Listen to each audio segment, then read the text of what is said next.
Sebenarnya syaratnya cuma satu. Iya, apa itu? Meninggal, itu doang. Harus meninggal dulu ya, Ustaz ya? Nggak, sebenarnya gini ya, kita sih sebagai pelaksana gitu, memang kita utamakan ya pastinya gitu, adalah mereka orang-orang yang nggak mampu. Orang-orang yang nggak mampu, ya. Itu pasti kita utamakan, spesial buat mereka, karena kita hadir untuk mereka.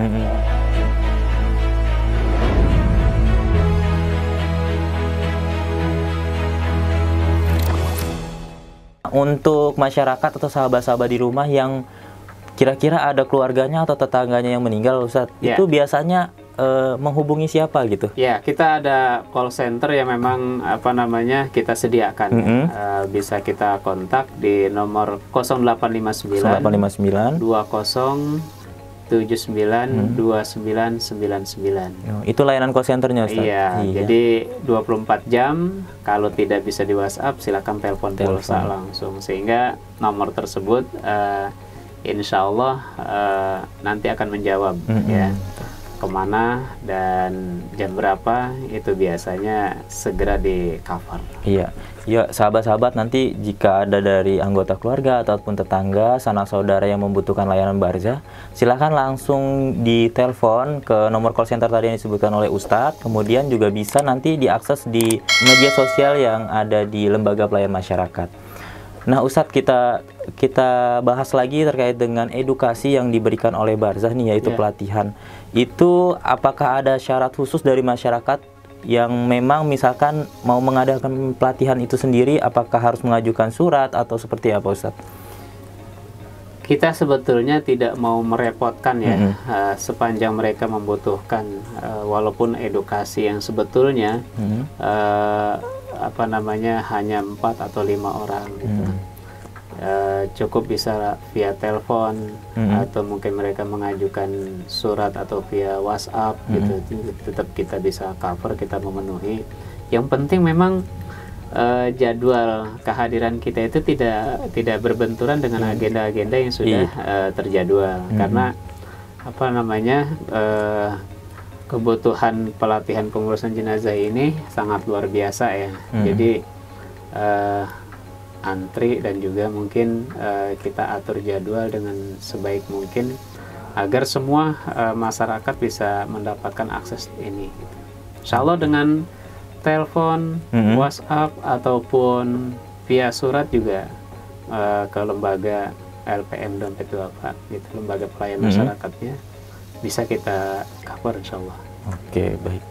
Nah, Ustadz, untuk ngomong-ngomong soal barzah kan untuk masyarakat ini masih banget tuh di pemikiran kita tuh adalah hal yang menakutkan ya, Ustadz. Maksudnya agak-agak ngeri gitu. Serem ya? Iya, agak-agak serem. Dan pasti dari layanannya pun akan banyak cerita gitu. Kira-kira nih dari teman-teman aktivitas yang ada di lapangan, ada nggak sih, Ustadz, cerita terkait dengan pengalaman yang teman-teman alami ketika melayani para yang membutuhkan seperti itu? Iya, ya secara umum sih, kalau yang berkesan itu biasanya pertama kali kita membawa jenazah, karena saat itu kan ya kita baru kali pertama bersentuhan ataupun berdekatan atau berhubungan gitu dengan jenazah, yang mana jenazah itu adalah orang yang kita nggak kenal gitu. Jadi kronologi meninggalnya bagaimana, kemudian dalam kehidupannya dia juga keluarga seperti apa, kita nggak tahu gitu. Jadi kalau pengantaran jenazahnya sih kita happy aja, karena itu didampingi dan ditemani oleh pihak keluarga. Nah, yang rada-rada menggoda itu biasa pas pulangnya. Oh, pas pulang, karena sendirian ya, Ustaz? Sendirian. Iya.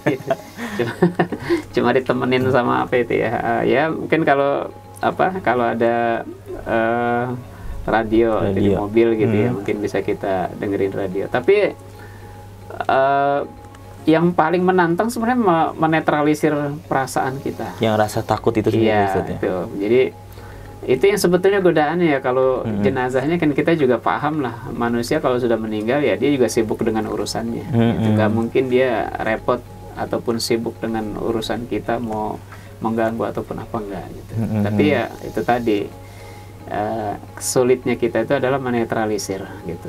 Terutama ketika kita dikabari misalnya jenazah ini meninggal dengan kondisi yang begini-gini misalnya gitu. Nah itu ya luar biasa gitu. Pulang misalnya malam, terus melintasi jalan yang memang sepi gitu kan. Nah itu ya lumayan lah gitu ya. Saya kira itu lebih apa namanya, lebih horor daripada lebih horor daripada apa sebutnya ya, tagihan hutang. Tagihan hutang. Oke, baik. Itu tadi untuk cerita yang memang mungkin berkesan ya Ustadz. Nah, kalau kira-kira nih, biasanya kan kalau pengantaran jenazah ini ada hal-hal bau-bau mistis gitu ya Ustadz. Itu ada nggak sih Ustadz cerita dari teman-teman yang ada di lapangan gitu? Kalau ada misalkan seperti apa gitu? Ya, sebenarnya sih gini ya. Kalau bicara mistis, sepanjang manusia itu hidup ya pasti akan berjumpa dengan yang namanya mistis gitu. Cuman memang jangan bagi saya ya, jangan terlalu mudah kita mengkaitkan itu dengan mistis. Gitu maksudnya. Kalau urusan jenazah pasti akan kita hadapi itu 3. Dari mulai yang logik, yang unik, sampai yang mistik. Nah, itu ada tiga itu pasti logik, unik, dan mistik. Dan itu semua pasti menarik. Tergantung kita bagaimana mensikapinya, kan gitu. Ya bagi saya itu semua menarik gitu.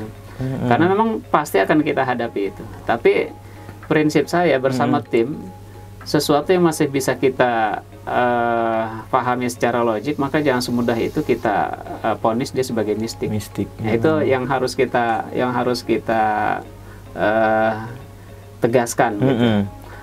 Agar jangan kita ini, maksudnya jangan segampang itu kita dikit-dikit loh ini kayaknya horor, ini mistisnya kayak gini-gini, enggak gitu. Karena nanti itu akan mudah sekali kita menggiring fitnah kepada si jenazah gitu. Itu maksud saya gitu. Kalau hal-hal itu ya pastilah hal-hal kayak gitu. Cuman bagaimana kitanya lagi-lagi ya, agar tidak segampang itu memponis bahwa itu adalah mistik. Gitu. Seandainya di perjalanan itu terjadi hal-hal yang aneh, ya menurut saya pahami dulu sebagai apa namanya, masuk akal nggak nih apa misalnya kayak teman itu waktu pertama kali bawa mobil misalnya ada yang nyolek dari belakang sama dia gitu kan. Padahal sih sebetulnya bukan ada yang nyolek, kita tahu mungkin karena apa namanya, kaca mobilnya dibuka, dia nggak pakai AC, jadi angin gitu masuk. Nah itu membentur dinding belakang gitu kan, sehingga ada pantulan apa namanya, gelombang angin itu gitu. Ya karena memang dia sudah tertekan 80% tertekan oleh rasa takut, sehingga hal-hal yang logik sekalipun ya dia akan dianggap mistik gitu. Nah ini yang harus kita kuasai sih sebetulnya. Ya. Jadi insya Allah ketika kita berpikir secara normal ya kondisi semua netral. Itu nggak akan ada sesuatu apa gitu, nggak ada gitu. Maka saya minta kepada siapapun ya gitu, yang beraktivitas dengan hal-hal yang berkaitan dengan urusan jenazah, itu kesian lah sama jenazahnya gitu. Kalau sedikit-sedikit kita anggap ini menyeramkan, ini apa segala macam gitu, ini horor segala, itu enggak, jangan sampai ke arah sana. Kasihan sama jenazahnya, dia udah ya menghadapi alam barzahnya saja dia sudah seperti apa gitu, ditambah lagi ponisnya kita gitu kan. Dia itu apa mengikutin gitu, arwahnya apa segala macam itu kan kasihan juga. Belum lagi kan keluarganya mungkin yang masih ngurusin hutang dan lain sebagainya gitu, mungkin dia punya beban di rumah sakit ataupun apa gitu kan. Harus kita ceritakan dengan kondisi seperti itu, sangat ini lagi gitu. Maka kita juga harus membantu mereka menenangkan dengan sikap kita yang tadi itu gitu ya. Artinya membantu mereka itu agar tenang bahwa jenazah yang kita antar juga jenazah orang baik gitu kan. Sehingga begitu kita mengantar sampai kita pulangnya juga alhamdulillah nggak ada kondisi apa-apa gitu. Nah itu kan luar biasa gitu kalau kayak gitu. Ya baik. Intinya kita sebagai orang yang terlibat dalam aktivitas pengantaran jenazah harus menetralisir rasa takut itu sendiri, Ustaz ya. Itu tantangan besarnya sebetulnya gitu. Itu yang menjadi tantangan, bagaimana kita sendiri itu harus bisa menetralisir rasa takut. Jangan sampai karena rasa takut itu akhirnya kita kayak berpikiran bahwa terjadi hal-hal yang mistik ya Ustaz ya. Iya. Seperti itu. Nah, untuk terkait balik lagi ke layanan yang dilakukan oleh Barzah, untuk jangkauan dari layanan itu sendiri udah sampai mana Ustadz? Apakah memang hanya terbatas di Jabodetabek atau juga bisa pengantarannya sampai keluar kota? Kalau jemput jenazah sih kita Jabodetabek. Jabodetabek. Tapi kalau pengantaran kita Jawa dan Lampung. Jawa dan Lampung. Artinya sampai ke Madura pun kita ngantar. Sampai ke Madura ya, Ustadz? Karena ya sekali lagi mereka yang sangat membutuhkan gitu ya, itu kan ya kita prihatin orang sudah meninggal, ditambah nanti biaya-biaya yang lain sebagainya yang begitu mahal, sehingga mereka harus dipulangkan, ya itu yang harus kita bantu gitu. Jadi apa namanya, pengantaran ke Jawa, ke Lampung, ya itu masih sebatas daerah itu masih bisa kita antar, tapi keluar daripada dua daerah tersebut atau lebih jauh daripada dua daerah tersebut itu nggak bisa, karena jenazah itu memang secara normal saja ya, saya ulang ya, secara normal dalam durasi lebih dari 12 jam itu aromanya sudah akan berubah gitu, apalagi dalam kondisi yang tidak normal, maka ini membuat tidak nyaman dan juga di dalam pengantaran ya, dan juga kasihan nanti sama fisik jenazah tersebut juga gitu. Berarti emang daerah-daerah yang dijangkau itulah daerah-daerah yang masih dalam maksudnya estimasi untuk perjalanannya masih terjangkau ya? Iya, masih terjangkau untuk kondisi yang sangat nyaman gitu. Iya. Nah, Ustadz, ngomong-ngomong terkait dengan biaya dan lain sebagainya, dari Barzah sendiri ada nggak sih biaya yang dipatok atau biaya khusus gitu? Kalau misalkan kita mau keluar kota harus bayar sekian atau berapa gitu, Ustadz? Ya. Jadi ini perlu saya sampaikan ya kepada para sahabat ya, agar memang bisa dipahami secara real bahwa sampai saat ini program Barzah Dompet Duafa itu tidak ada tarif, tidak ada patokan biaya yang harus dibayarkan. Sehingga pengantaran jenazah itu kita bebaskan biaya gitu, terutama bagi mereka orang-orang yang nggak mampu. Kalaupun orang yang mampu ya tetap kita bantu, tapi mereka kalau mau berinfak ya kita berikan nomor rekeningnya, rekening atas nama Dompet Duafa gitu. Ya, apa namanya, infak tersebut untuk apa ya? Untuk membantu juga layanan jenazah yang gratis yang lainnya gitu. Maka ibaratnya kita saling bantu lah ya gitu, saling bantu. Jadi mulai dari biaya tol, kemudian BBM, biaya driver ya, kemudian makannya juga itu semua sudah kami cover gitu, untuk membantu mereka orang yang nggak mampu. Orang yang mampu ya tetap akan kita cover lebih dulu. Silakan mereka nanti mau berinfak kapan saja, berapa saja, semampunya silahkan gitu. Oke, baik. Nah, sahabat-sahabat semua udah jelas ya bahwa yang tadi mungkin ada sempat bertanya-tanya, Dompet Duafa ini khususnya Barzah bayar atau enggak sih? Nah, tadi sudah dijawab oleh Ustadz bahwa untuk layanan Barzah itu sendiri tidak mematok tarif. Apalagi khususnya untuk para kaum duafa yang memang membutuhkan, silahkan langsung menghubungi Barzah, nanti insya Allah akan dilayani oleh Barzah. Ustadz, banyak cerita nih terkait dengan layanan-layanan reguler ya yang mungkin dilakukan oleh Barzah. Nah, kalau misalkan untuk Barzah sendiri itu diterjunkan juga nggak untuk kebencanaan? Ya, pastinya ya. Karena kita memiliki tim yang cukup lah, ada di berbagai titik di Jabodetabek dengan tim dan juga armadanya dan juga perlengkapannya, sehingga ketika ada bencana ya itu nggak perlu dipinta gitu. Kita begitu mendengar ada informasi yang kita pahami bahwa itu membutuhkan bantuan banyak tenaga, ya pasti akan kita terjunkan tim.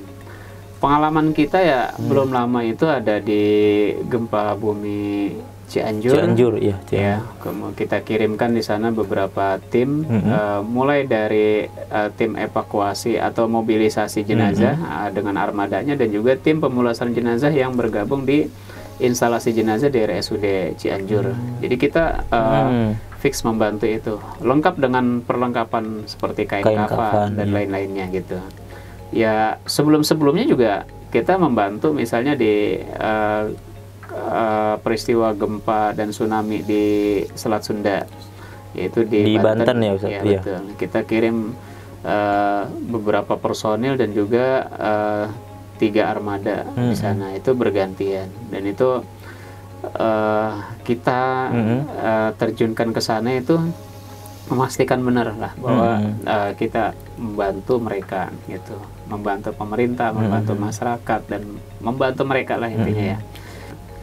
Kita siapkan membantu untuk memudahkan evakuasi dan pengantaran gitu. Nah ini bukan hanya sekedar dalam kondisi bencana seperti itu ya, Mas Ir. Jadi kita juga para sahabat nih supaya mengetahui bagaimana aktivitasnya tim Barzah gitu. Ada korban kecelakaan, ada korban jenazah tanpa identitas di mana gitu misalnya. Kemudian juga ada korban tindakan kriminal, ataupun ada korban tenggelam, ataupun ada korban kebakaran. Ya silakan kontak kita, kasih tahu kita. Nanti akan kita datang untuk membantu pengantaran jenazah, ataupun membantu memudahkan ya pihak-pihak yang berwenang. Ya memang pada saat itu kan sebetulnya juga bisa jadi gitu fasilitas-fasilitas yang sudah sebetulnya ada tapi belum tersedia gitu.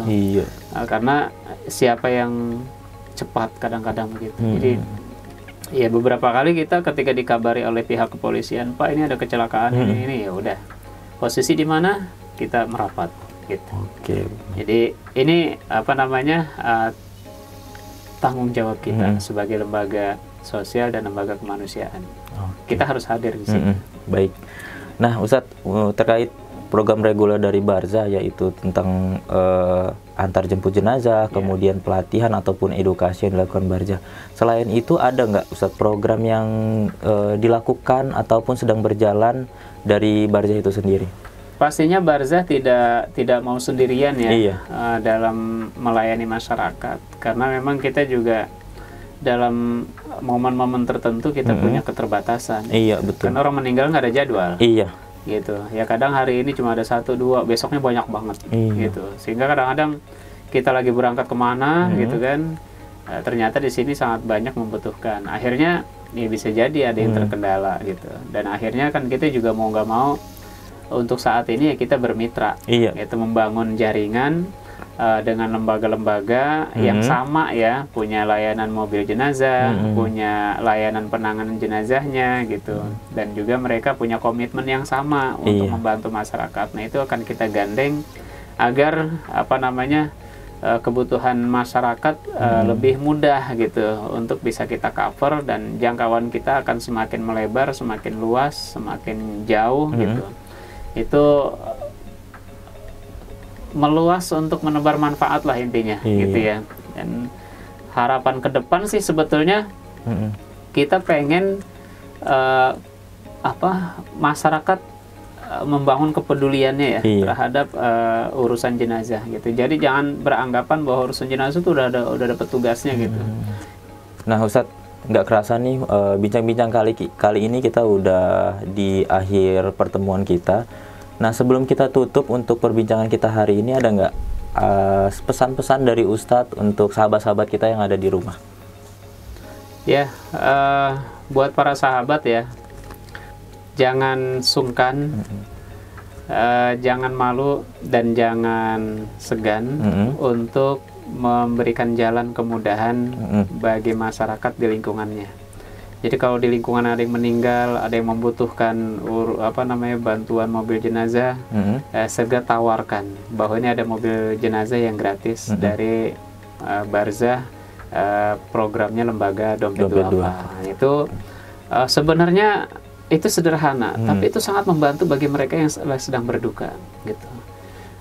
Jemput jenazah dari rumah sakit, pengantaran ke makam, dan juga pengantaran ke kampung halaman, itu mereka begitu mendengar ini kita ada bantuan mobil jenazah gratis, itu mereka sangat luar biasa. Sangat luar biasa. Jadi harapan saya masyarakat bantu kami untuk menyebarluaskan program ini agar manfaatnya lebih luas gitu.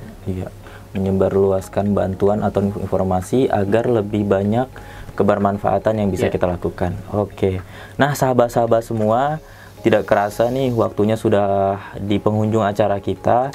Dan untuk sahabat-sahabat semua, sekali lagi silahkan yang belum mensubscribe channel YouTube dari Pelayan Masyarakat untuk mensubscribe-nya, karena akan ada program-program yang lainnya yang nggak jauh lebih kerennya lagi tentunya. Dan untuk perjumpaan kita kali ini kita cukupkan. Saya Irawan, mohon maaf apabila ada kesalahan. Assalamualaikum warahmatullahi wabarakatuh.